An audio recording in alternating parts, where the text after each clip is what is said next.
दोस्तों, आज मैं आप सभी के लिए एक बेहतरीन टाइमलाइन बना के लाया हूँ जो कि हिस्ट्री की है। जो जिन भी बच्चों को हिस्ट्री में डेट्स याद करने में दिक्कत होती है या फिर किसी भी चीज़ में प्रॉब्लम होती है कि कौन सा बैटल पहले हुआ, कौन सा बाद में हुआ या कुछ भी, तो उनके लिए आज मैं अच्छी खासी जो है टाइमलाइन बना के जिससे उनको थोड़ा आसानी होगी ये सब याद करने में।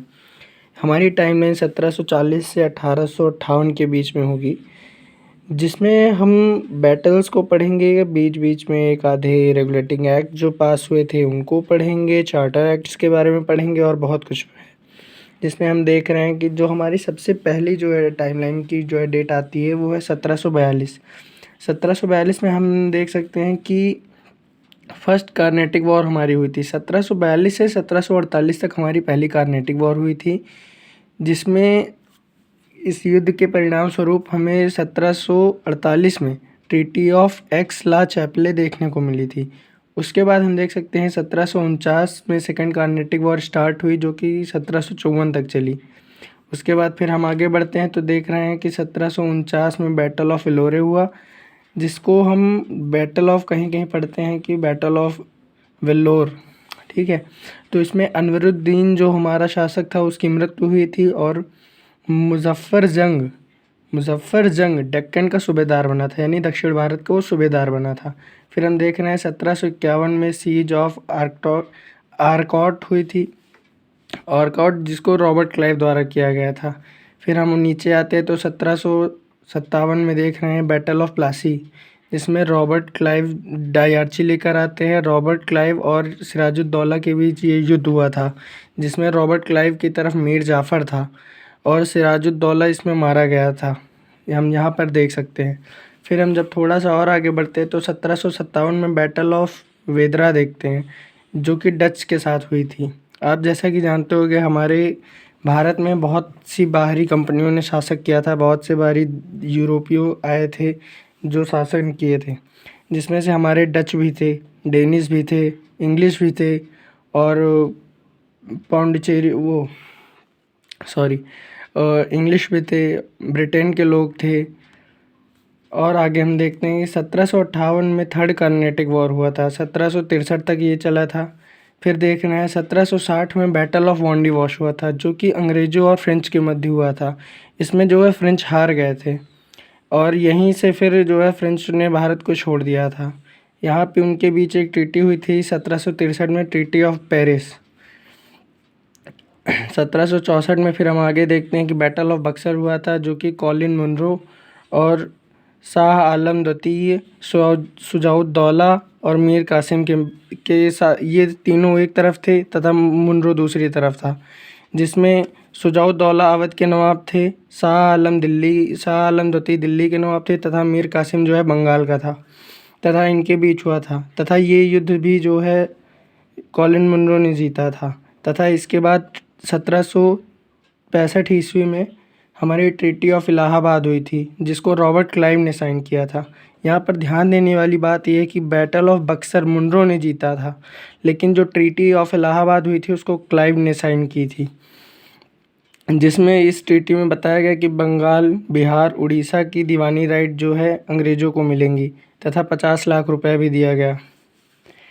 और यहाँ पे हम आपके लिए कुछ खास चीज़ें लेकर आए हैं, जैसे कि इससे आप याद कर सकते हैं। जैसे बैटल ऑफ प्लासी जो है 1757 में हुआ था, फिर इसमें अगर हम 7 ऐड करेंगे तो बैटल ऑफ बक्सर हमारा 1764 कहा जाता है।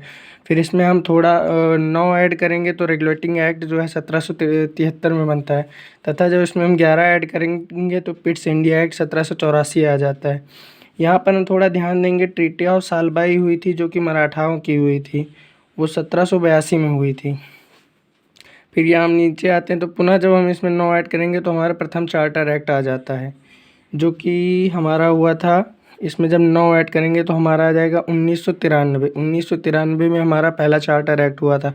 चार्टर एक्ट बहुत आसानी से आप याद कर सकते हैं। 1993 में अगर आप 20 जोड़ेंगे तो 1813 होगा, जो कि हमें बताता है कि हमारा सेकंड चार्टर एक्ट था।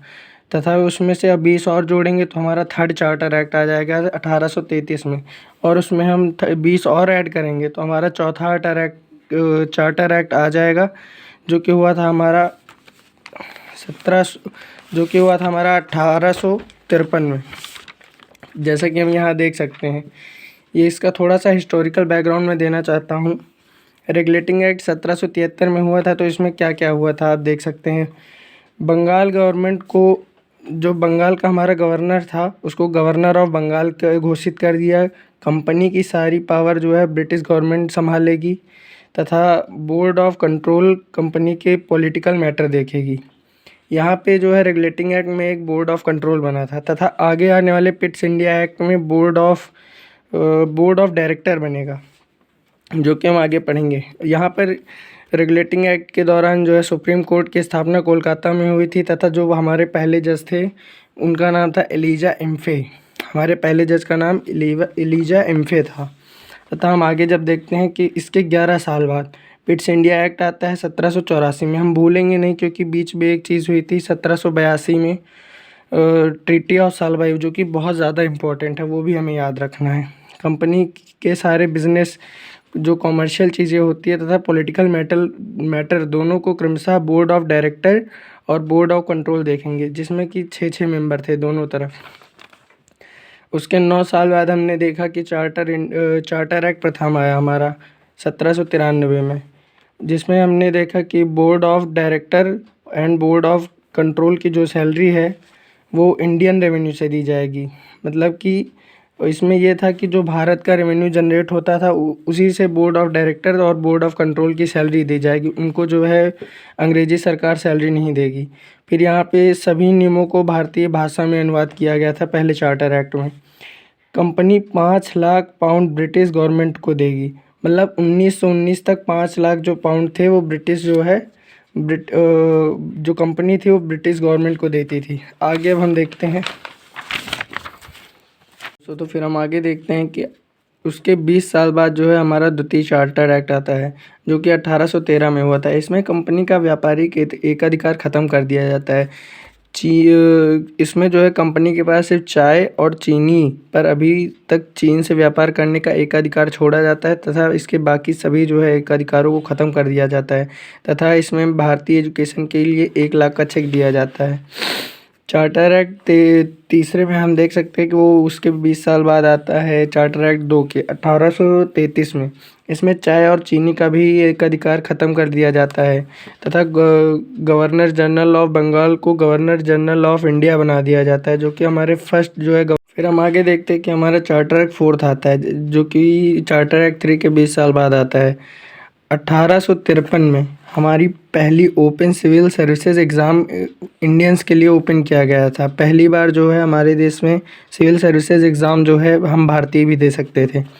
तथा उसके 5 साल बाद गवर्नमेंट ऑफ इंडिया एक्ट आया था 1858, जिसमें हमने क्या देखा कि कंट्रोल ऑफ थ्रोन और दोहरी प्रणाली का अंत कर दिया गया था। दोहरी प्रणाली मतलब डायआर्ची होती है, जिसको डुअल गवर्नमेंट कहते हैं।